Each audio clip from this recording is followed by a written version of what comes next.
Hello coders, welcome back to a new video. और इस video में हम कवर करने वाले हैं हमारा math to C plus plus expression. कुछ नया स्टार्ट करने से पहले मेरे को कमेंट सेक्शन में बताना कि जो पिछला लेक्चर था, मतलब पिछले दो लेक्चर्स में हमने ऑपरेटर प्रेसिडेंस एंड असोसिएटिविटी किया था। और उससे पहले हमने दो लेक्चर्स किए थे जिसमें हमने आपको 6 क्वेश्चन टोटल कराया था, दो वीडियोज़ मिलाकर। तो जो वो दो वीडियोस थे उनके डिस्क्रिप्शन में क्वेश्चंस दिया था मैंने, 13-14 कुछ क्वेश्चंस थे। तो वो क्वेश्चंस आपसे बने या नहीं मेरे को बताना। और अगर आपको उसका आंसर चाहिए होगा तो मुझे कमेंट करना। खैर मैं बना भी दूंगा बिना कमेंट किए, लेकिन फिर भी मेरे को बताना अगर आपको अर्जेंटली चाहिए तो। ठीक है। पर फिलहाल हम बढ़ेंगे हमारे टॉपिक की तरफ। Math to C plus plus expression. देखो, math to C plus plus expression क्या होता है? जैसे मैथ में आप कोई भी अपना एक्सप्रेशन लिखते हो, एक्सप्रेशन मतलब सिंपल सा इक्वेशन, जैसे कि ए प्लस बी आपका एक इक्वेशन है। तो आप इसको कंप्यूटर में भी ए प्लस बी ही लिखोगे। ठीक है।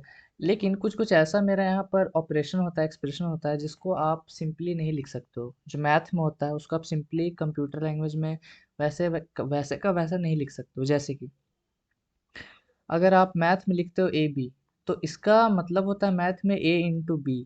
या अगर ए डॉट बी भी लिखोगे तो इसका मतलब भी होता है ए इंटू बी। मतलब दो अगर वेरिएबल्स के बीच में अगर कोई भी आपका साइन नहीं आया तो आप बाय डिफॉल्ट समझ जाते हो कि इन दोनों के बीच में आपका इंटू ऑपरेटर है। ठीक है, ये क्रॉस वाला है। लेकिन कंप्यूटर में ऐसा नहीं होता। अगर आप ए और बी डाल दोगे और बीच में कुछ भी नहीं डालोगे और एक्सपेक्ट करो कि ए इंटू बी आपको मिल जाए, तो ये नहीं होने वाला है। ठीक है, तो आपको इसको क्या करना होगा कि इसको कन्वर्ट करना होगा आपके मैथ के एक्सप्रेशन में। तो इसके बीच में इंटू होता है, आपको पता है। अब आप ऐसा भी नहीं लिख सकते हो, क्यों? क्योंकि इसका सिंपल सा रीज़न है कि जो क्रॉस है ये आपके कीबोर्ड में कहीं भी है नहीं ऐसा प्रिंटेबल कैरेक्टर। ठीक है। बहुत लोग पूछते हैं कि मैथ में अगर ये होता है तो कंप्यूटर में भी यही लिख देता, हम लोग के लिए आसानी हो जाता, लेकिन कंप्यूटर में आस्ट्रिक्स क्यों होता है? तो भाई देखो, सिंपल सा रीज़न ये है कि ये जो क्रॉस है ये हमारे कीबोर्ड में नहीं होता है। ठीक है, अब कीबोर्ड में नहीं होता है तो फिर आप इसको प्रिंट कैसे करोगे? ठीक है, इसको टाइप कैसे करोगे? हर ऐसा तो नहीं कि आप कॉपी पेस्ट करोगे कुछ किसी दूसरी जगह से उठा के। तो ये चीज़ नहीं हो सकता था, इसलिए इन्होंने क्या किया यहाँ पर कि जो आश्रित था इसी को इन्होंने इनटू ऑपरेटर बना दिया। मतलब मल्टीप्लाई करने का जो भी काम होता है, क्रॉस जो करता है वही आपका आश्रित करेगा। ठीक है, तो इसका सिंपल सा मतलब ये है कि अगर यहाँ पर कहीं भी अगर ए बी लिखा हुआ हो तो उसको अगर आप कंप्यूटर में करोगे तो वो ए क्रॉस बी हो जाएगा। ठीक है। जैसे कि अगर हम यहाँ पर अपना कोड में एक बार देख ले करके कि ए बी सिंपली से करने से ये होता है कि नहीं। तो अगर हम करें यहाँ पर सी आउट, उससे पहले काम करते हैं। इंट यहाँ पर a is equals to 3, b is equals to 9 कर लेते हैं। और फिर यहाँ पर ए बी लिख देते हैं सीधा। ठीक है, ए इंटू बी सोच के कि जैसा कि अगर आप एक्सपेक्ट कर रहे हो कि हमने ए बी लिखा तो ये ए इंटू बी कर दे, फिर मेरे को रिजल्ट देखे। देखो तो अभी यहाँ तक प्रोग्राम अभी रन हुआ भी नहीं है, लेकिन एरर आ गया ऑलरेडी से। देखो क्या लिखा हुआ है, identifier A B is unidentified. मतलब ये इसको एज अ वेरिएबल ले रहा है, एज अ आइडेंटिफायर ले रहा है। ठीक है। तो इन दोनों को बताने के लिए कि हम इन दोनों के बीच का मल्टीप्लाई कर रहे हैं। ठीक है। तो आपको यहाँ पर बीच में एक इंटू लगाना ही लगाना पड़ेगा। अब ये समझ गया, अच्छा ए वेरिएबल है उसको हमने बी से मल्टीप्लाई करना है। अब आपको इस केस में आपका आउटपुट आपको मिल जाएगा। ठीक है। तो ये चीज़ समझना बहुत ज़्यादा ज़रूरी हो जाता है कि क्या आप मैथ के एक्सप्रेशन को कैसे आप अपने सी प्लस प्लस या कंप्यूटर के एक्सप्रेशन में उसको कन्वर्ट कर सकते हो। तो देखो, यहाँ पर हमने कुछ एग्जाम्पल्स लिए आप लोगों के लिए। यहाँ पर बस 5 क्वेश्चंस मैंने लिया है, बिकॉज ज़्यादा क्वेश्चन आप करोगे। मैं आपको कुछ कुछ यहाँ पर डेमो दिखा दूंगा, मैं आसान क्वेश्चन आप लोगों को दिखाऊंगा, आपको करना है हार्ड क्वेश्चन। ठीक है। तो ये चीज़ देखो, देखो सबसे पहले हम यहाँ पर एक्सप्रेशन को देखते हैं। लिखा हुआ a square is equals to b square plus c square. ठीक है, तो इसको अगर हम यहाँ पर लिख ले क्वेश्चन को, a square is equals to b square plus c square. अब देखो ये लिखा हुआ है, आपको ये सॉल्व करना है। यहाँ पर देखो एक चीज़ हो सकता है, आपको यहाँ पर एक चीज़ समझना है। क्या? कि दो वेरिएबल आपको पता होने चाहिए। ठीक है, दो variable should be known, two variable should be known, तभी आप तीसरा निकाल पाओगे, है कि नहीं? ठीक है, तो अभी हम मान के चल रहे हैं ना कि मेरे को बी और सी मालूम है, मेरे को बी और सी मालूम है और मेरे को ए निकालना है। ठीक है, आपको ऐसा मतलब थोड़ा बहुत अपना खुद से दिमाग लगाना पड़ेगा कि कैसे क्या यहाँ पर चीज़ होता है। तो आपको ए निकालना है। अब जनरली होता ये है कि जो आपका इधर लेफ्ट साइड में रहेगा वही आपको निकालना पड़ता है। अब मैथ में तो आप सिंपली करते हैं, लेकिन आप क्या सी प्लस प्लस के एक्सप्रेशन में इसको क्या ए स्क्वायर लिख सकते हो? फिर आप एक्सपेक्ट करो कि हाँ B square plus c square जो भी आ जाए वो ए स्क्वायर के बराबर है। ऐसा नहीं होने वाला है। ठीक है। तो इसको करने के लिए आपको यहाँ पर क्या करना होगा सबसे पहले कि ए को आप स्क्वायर जो है इधर ले जाके रूट ओवर बना दो, तो ये B square plus c square बन जाता है। ठीक है, इसमें किसी को दिक्कत नहीं है। अब यहाँ पर देखो a is equals to square root है। अब यहाँ पर बी स्क्वायर को आप यहाँ पर बी इंटू बी लिख सकते हो और प्लस सी इंटू सी लिख सकते हो। अब आप लोगों को इतना तो पता है कि ये चीज़ तो सॉर्टेड है मेरे पास, बी इंटू बी और सी इंटू सी तो हम लिख लेंगे एज इट इज़, लेकिन स्क्वायर रूट को कैसे लिखें? तो देखो अभी मैंने आप लोगों को वो चीज़ पढ़ाया नहीं है, लेकिन कुछ कुछ यहाँ पर फंक्शंस होते हैं ना जिनको आप करके ये चीज़ को अचीव कर सकते हो। बिकॉज इसके लिए हमने कोई ऑपरेटर नहीं पढ़ा है कि स्क्वायर रूट कौन ऑपरेटर से निकलता है। ठीक है, तो इसके लिए एक फंक्शन आता है जिसको हम SQRT फंक्शन बोलते हैं। ठीक है, अब ये फंक्शन क्या है, कैसे काम करता है, वो सारी चीज़ें मैं आपको बताऊंगा नेक्स्ट लेक्चर में। लेकिन यहाँ पर मैं आपको कुछ कुछ ऐसी चीज़ें बता दूंगा जो आपको एक्सरसाइज में आपका मदद कर देगा। SQRT फंक्शन क्या करता है, यहाँ पर आप कोई भी नंबर भी दे सकते हो, एक वेरिएबल भी दे सकते हो। ठीक है, मैं यहाँ पर दोनों चीज़ को लिख देता हूँ। ठीक है, तो इसका मतलब हुआ कि ये स्क्वायर रूट ऑफ एक्स निकाल के देगा, इसका मतलब हुआ स्क्वायर रूट ऑफ 25 निकाल के आपको देगा।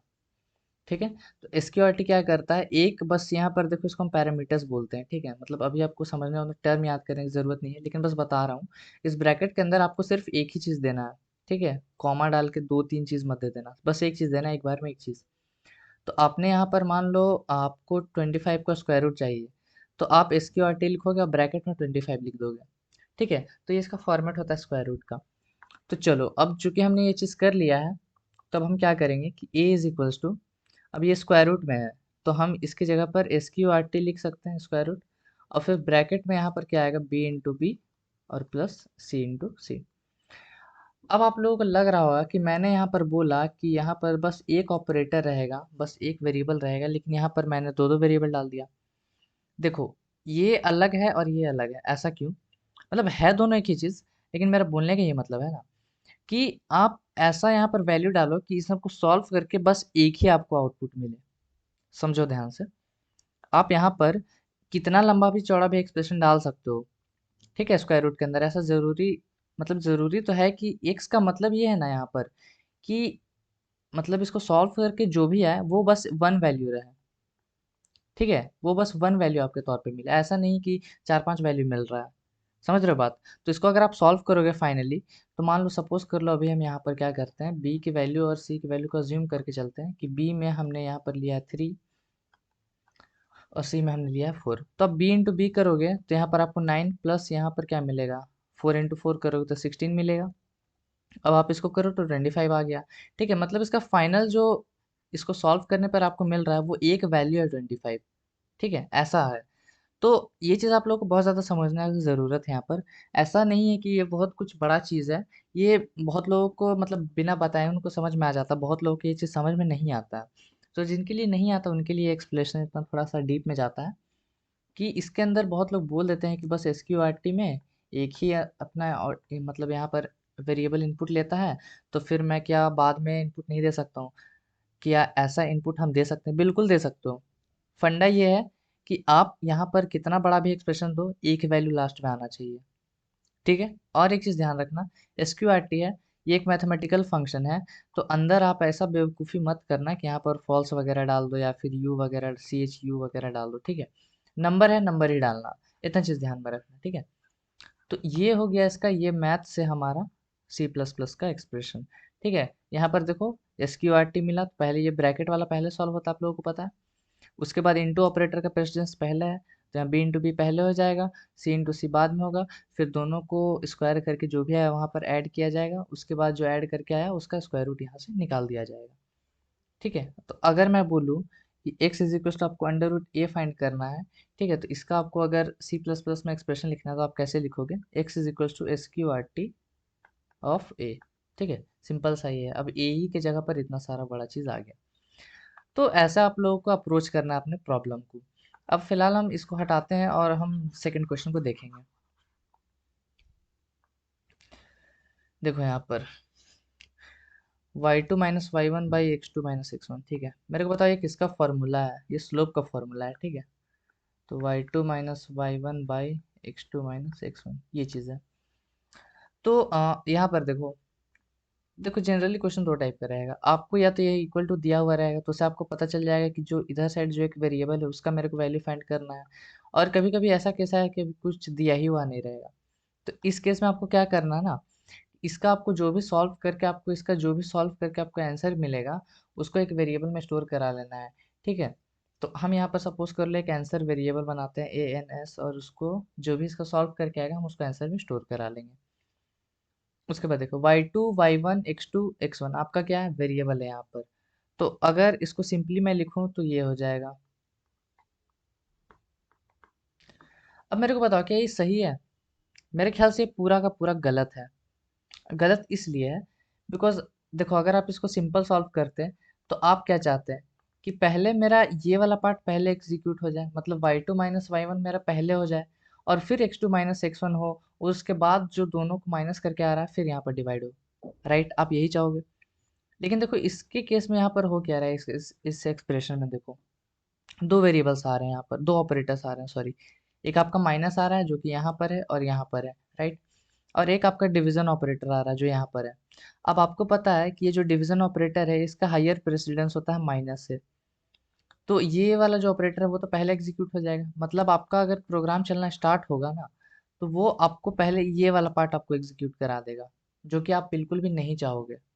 ठीक है, बिकॉज इसको करने का मतलब क्या है कि आप यहाँ पर y1 और x2 को डिवाइड कर दे रहे हो, जो कि मैथ में कम्प्लीटली इलॉजिकल है। तो ये लॉजिकल एरर से बचने के लिए हम क्या करेंगे, यहाँ यहाँ एक ब्रैकेट लगा देंगे। अब सब क्लियर है, y2 माइनस वाई वन पे ब्रैकेट है तो ये पहले सॉल्व हो जाएगा, उसके बाद ये ब्रैकेट होगा। अब दोनों माइनस हो गया तो आराम से दोनों को डिवाइड कर देना। तो ये होता है आपका अप्रोच। अगर आप इसको सिंपली ऐसे छोड़ देते y2 minus Y one by x2 minus x1, तो ये कम्प्लीटली गलत था। मतलब कंप्यूटर, मतलब प्रोग्राम आपको एरर नहीं दिखाएगा कि भाई तूने यहाँ पर ब्रैकेट नहीं लगाया, उसको क्या फर्क पड़ रहा है, उसको तो बस एक्सप्रेशन चाहिए, वो सिंटेक्स चेक करता है। सिंटेक्स सही हुआ तो वो अपना लॉजिक लगाएगा, यहाँ पर पहले डिवीजन है तो पहले इसको इसको सॉल्व कर देगा, जो कि कम्प्लीटली इल रेडिकल इलॉजिकल है। समझ रहे हो बात? तो इसलिए इसको पहले कराना है तो आप यहाँ पर ब्रैकेट डाल दो, अब ये यहाँ पर सही हो गया। ठीक है, अब मेरे को एक चीज़ बताओ, ये जो आंसर है ये आप खुद से एक वेरिएबल बना रहे हो, तो इसका डेटा टाइप क्या रहना चाहिए? ये जो आंसर है इसका डेटा टाइप क्या रहना चाहिए? जो लोग फ्लोट बोल रहे हैं वो बिल्कुल सही बोल रहे हैं, इसका डेटा टाइप फ्लोट ही रहना चाहिए। ऐसा इसलिए ना, बिकॉज देखो इसका डिवीजन करके आप लोगों को फ्लोट में आपका आंसर मिल सकता है। हमेशा ये चीज़ को ध्यान में रखना ना, कि जब भी आपका डिवीजन का कोई भी खेल आ रहा हो, एक्स बाय वाई कोई भी ऐसा कुछ हो रहा हो, तो आप सेफ प्रैक्टिस लेके चलो कि इसको फ्लोट ले लो, क्योंकि इसका डिवीजन जो है वो फ्लोट में आ सकता है। अगर आपको फ्लोट में चाहिए तो, जैसे कि इस क्वेश्चन में मेरे को पता है कि फ्लोट में आ सकता है और वैसा आंसर होता भी है, तो इसलिए मैंने इसको सेफ साइड चल के यहाँ पर फ्लोट लिया है। लेकिन कुछ वैसा क्वेश्चन आ जाए जहाँ पर आपको फ्लोट नहीं चाहिए, आपको बस सिंपली से डिवीजन चाहिए, तो वहाँ पर आप इंट लगा देना। ठीक है, अब देखो यहाँ पर a square plus b square by a square minus b square, यहाँ पर लिखा हुआ है a square plus b square by a square minus b square. एक बार देख ले रहे हैं। चलो देखो, इसको करने के दो तरीका, आप एक आंसर वेरिएबल बनाओगे, आपको पता है इसका डेटा टाइप फ्लोट रहेगा, ये सब चीज़ हमने कर लिया है। बस हम इसका देखें कि ये कैसे होता है। देखो आप ये कर सकते हो a into A plus B into B, फिर ये ब्रैकेट में आ जाएगा बिकॉज आप चाहते हो कि ये पहले सॉल्व हो जाए, उसके बाद आपका डिवीजन में आए a into A minus B into B. ये एक तरीका है, ये बिल्कुल सही है, ऐसा कुछ नहीं है कि इसमें गलत है। लेकिन अब हम आपको एक और फंक्शन बताएंगे। जैसा आपका एस क्यू आर टी होता है वो स्क्वायर रूट फाइंड करने के लिए होता है, वैसे ही एक पाव फंक्शन होता है। तो खाने वाला पाव मत सोच लेना, ठीक है। पाव फंक्शन, पाव क्या करता है कि आपका पावर निकाल के देता है। जैसे कि इसमें दो आर्ग्यूमेंट लगता है, तो अगर मैं 2,3 लिखूँ, एक आर्ग्यूमेंट आपका कॉमा, कॉमा से हम आर्ग्यूमेंट्स को सेपरेट करते हैं, मतलब दो वैल्यूज़ को सेपरेट करते हैं, आर्ग्यूमेंट्स छोड़ो अभी, दो वैल्यूज़ को अंदर सेपरेट करते हैं। तो इसका मतलब ये हुआ कि ये आपको 2 टू द पावर 3 निकाल के दे देगा। समझो बात को। अगर मैं 2,3 लिखता हूँ तो 2 यहाँ पर पहला नंबर जो आएगा वो आपका बेस रहता है, 3 आपका पावर में चढ़ता है। ठीक है, तो ये 2 टू द पावर 3 निकाल देगा। उसी तरह अगर मैं यहाँ पर 3,2 लिख दूँ तो इसका मतलब हो जाएगा 3 टू द पावर 2। 3 आपका बेस है और 2 आपका एक्सपोनेंट में है। ठीक है, तो आप इसको क्या कर सकते हो, देखो ये सबको नोट डाउन मत करना, ठीक है, अभी के लिए मतलब मन है तो कर लो, लेकिन जब नेक्स्ट लेक्चर आएगा तो वहाँ पर हमने ऑलरेडी से पीपीटी तैयार करके आप लोगों के लिए रखा हुआ है। वहाँ पर हम आपको मैथ के हर एक इंपॉर्टेंट फार्मूलाज या ऐसे फंक्शंस के बारे में बताएंगे, और इनको रटने की ज़रूरत नहीं है, ठीक है। तो यहाँ पर देखो, आप इसको सिंपली से क्या कर सकते हो, यहाँ पर पाव डालोगे, a, 2 प्लस पाव b, 2। क्या ये चीज़ सही है पहला एक्सप्रेशन के लिए? पाव आ गया, ए स्क्वायर था तो हमने पावर डाला। अब बेस ए था और पावर में 2 था, देखो बेस में ए है तो ए पहले आया, 2 आया, ठीक है। आप ऑर्डर को नहीं पलट सकते हो। अगर आपने सपोज कर लो ऐसा कर दिया, पाव 2, ए, तो इसका मतलब हो गया 2 टू द पावर ए, जो कि बिल्कुल गलत है। आपको a टू द पावर 2 करना है, तो ए पहले आएगा, 2 बाद में आएगा, ठीक है। इन सारी चीज़ों का यहाँ पर ध्यान रखना। उसके बाद यहाँ पर आपका डिवीजन, उसके बाद फिर से आपका होगा पाव a, 2 माइनस पाव b, 2, ठीक है। ये चीज़ देखो, ऐसा आप लोगों को लगेगा कि ये बहुत आसान है, ठीक है, ये बहुत आसान है मेरे लिए, मैं यही इसी पे जाऊंगा, कोई दिक्कत नहीं है। अगर कभी क्वेश्चन आ गया, अब मेरे को बताओ कैसे करोगे। अब आपको तो पता ही नहीं है कि आपका एन है क्या। आपका एन तो यूजर देने वाला है, a to the power n आपको निकालना है, ठीक है। a to the power n निकालना है ना, आपको a पता है ना b पता है। चलो अगर मैं सपोज कर लो यहाँ पर a दे भी दूँ, अगर मैं यहाँ पर बेस दे भी दूँ, 2 टू द पावर n ही दे दूँ, तो आप कैसे लिखोगे? अगर सिंपल आप ये वाला मेथड से जा रहे हो तो आप कैसे लिखोगे? 2 इंटू 2 इंटू, आपको पता ही नहीं है आपको कब रुकना है, ठीक है। तो इस केस में आपको यहाँ पर पावर का ज़रूरत पड़ेगा। आप यहाँ पर सिंपली से लिखोगे जो बेस है और जो पावर में है, बात खत्म। अब एन यूज़र जो भी था आपको फ़र्क नहीं पड़ेगा, 2 टू द पावर n हो गया, ठीक है। तो इस केस में आपको पावर ज़रूरत रहता है। ऐसा नहीं है कि बस आपको नहीं पता है उसी समय आप इस्तेमाल करो। अगर 2 टू द पावर 8 भी लेगा आपको, a टू द पावर 8 ले लिया सपोज कर लें यहाँ पर, a टू द पावर 8, अब क्या करोगे आप? a ऐसा करोगे क्या? ये बिल्कुल इलॉजिकल है। आप सीधा सीधा यहाँ पर पावर फंक्शन का यूज़ करोगे, a, 8 डाल दोगे, बात खत्म यहाँ पर, ठीक है। तो ये आप कर सकते हो, जैसे कि अगर हम इसको कोड में दिखाएं आपको, तो यहाँ पर इसको फिलहाल के लिए हटाते हैं, और यहाँ पर आपको लिखते हैं, सपोज कर लो इंट a = या फिर इसको सीधा हम ऐसे लिखते हैं, सी आउट। देखो यहाँ पर अगर जैसे ही मैं पावर लिखूंगा सजेशन मेरे को आ गया, ठीक है। फिर मैं अंदर 2, 8 डालता हूँ, मतलब 2 टू द पावर 3। तो मैं देखूंगा 2 टू द पावर 3 मेरे को 8 मिलता है कि नहीं। देखो 8 मिल गया मेरे को, सॉर्टेड। तो देखो, ये अगर आपको यूज़ करना है तो आपको ये लाइन लिखना पड़ेगा आपके कोड में, इंक्लूड सी मैथ। अब ऐसा क्यों होता है वो नेक्स्ट लेक्चर में आपको ज़रूर बता दूंगा। पर अगर इस लेक्चर के लिए आपको ये चीज़ को करना है, आपको करके देखना है, तो आपको हैश इंक्लूड सी मैथ ये वाला लाइन लिखना ही पड़ेगा। अगर ये लाइन आप नहीं लिखोगे ना, जैसे इसको अगर हम कमेंट में डाल दें, तो ये जो मेरा फंक्शन है पाव, वो मेरा नहीं चलेगा। देखो ऑलरेडी से एरर आ गया, क्या बोलेगा देखना, pow was not declared in this scope, मतलब उसको पता ही नहीं चल रहा है कि पाव है क्या, ठीक है। तो इसको जैसे ही मैं इंक्लूड करूंगा, देखना एरर हट जाएगा, खुद पे खुद हट जाएगा, ठीक है। इसको सेव करते हैं। तो यहाँ पर देखो मेरा एरर जो है वो कम्प्लीटली हट गया। इसको रन करेंगे तो अब मेरा सीधा सीधा आंसर निकल जाएगा। तो आपको अभी पाव एसक्यूआरटी वगैरह जो भी मैं बता रहा हूँ फंक्शंस, आपको अगर यूज़ करना है तो सी मैथ आपको इंक्लूड करना पड़ेगा आपके कोड में, ठीक है। अब देखते हैं ये वाला क्वेश्चन, a+b² / √+√3+b, ठीक है। a+b² / √3+b, यही है कि नहीं, एक बार देख ले रहे हैं। हाँ चलो ठीक है। अब देखो, आपको इसको बनाने का तरीका क्या है। सबसे पहले आप यहाँ पर a plus as it is, अब यहाँ पर b स्क्वायर है तो मैं यहाँ पर पावर फंक्शन का यूज़ करूँगा और यहाँ पर b, 2 डाल दूंगा, ठीक है। अब ये चाहता हूँ मैं कि ये पहले एग्जीक्यूट हो जाए, इसलिए हम इसको ब्रैकेट में डाल के होल डिवीजन में लगा दे रहे हैं। ब्रैकेट्स का खेलना बहुत ज़रूरी है। अगर आप यहाँ पर पाव के साथ एक ब्रैकेट लगा रहे हो, बहुत कोई कंफ्यूज जाता है, सिर्फ यहाँ एक ब्रैकेट लगाएंगे यहाँ नहीं लगाएंगे, तो ये ब्रैकेट्स को देख के चलना। उसके बाद अ, फिर आप डिनोमिनेटर को सॉल्व करोगे, जो आएगा उसको फिर ऊपर न्यूमरेटर से डिवाइड करोगे। अब ये √3 है तो आप यहाँ पर लिखोगे SQRT और यहाँ पर ब्रैकेट में आएगा 3। अब ऐसा मत कर देना कि स्क्वायर रूट भी लिखो यहाँ ऊपर साइन भी लगा दो, नहीं, स्क्वायर रूट है मतलब ये इज इक्वल्स टू ये है, ऐसा समझ के चलो, ठीक है।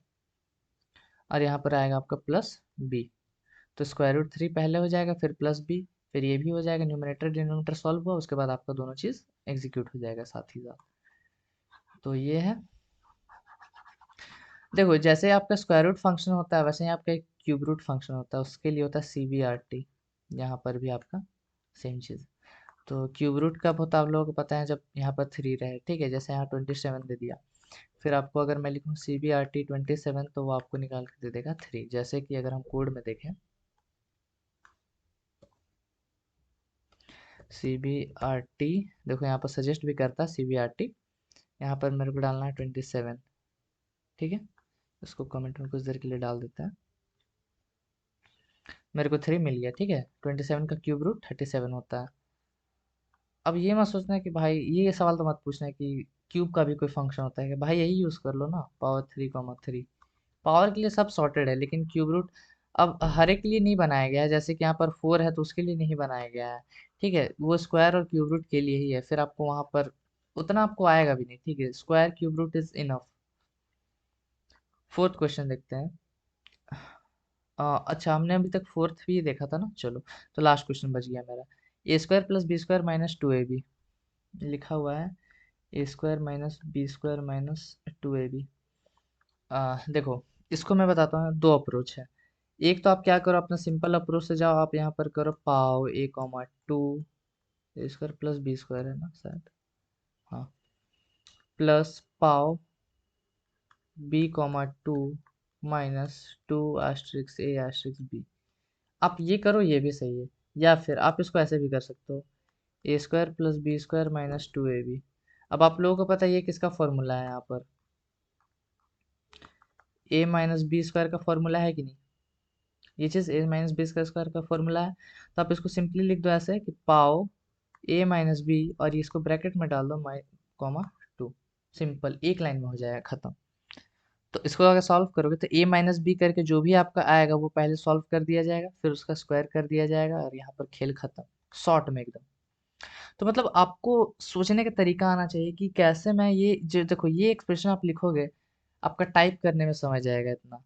आप ये लिखोगे सिंपल, एक लाइन में हो जाएगा।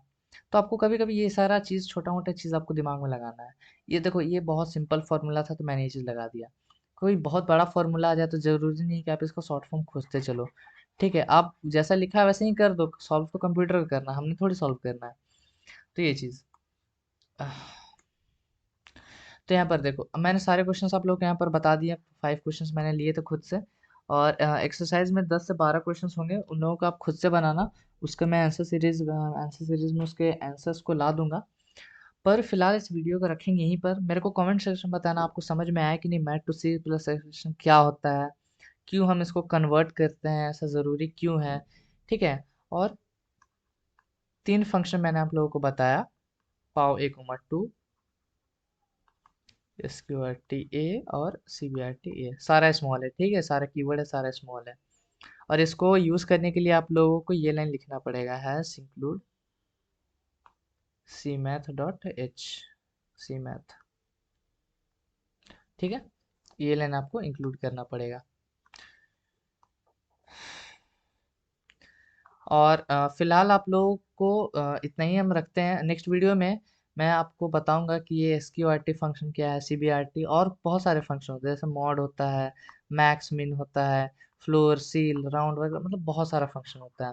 और सारा ऐसा नहीं है कि आप लोग को याद करना पड़ेगा, उससे डरो मत, आराम से आना, लेक्चर करना। मैं आपको ऐसा बताऊँ कि आपको खुद ब खुद याद हो जाएगा, आपको कुछ भी याद करने की यहाँ से ज़रूरत नहीं पड़ेगा, ठीक है। तो सब्सक्राइब कर देना, चैनल को लाइक कर देना, वीडियो को। मिलता है आपसे नेक्स्ट वीडियो में। Till then keep coding and bye bye.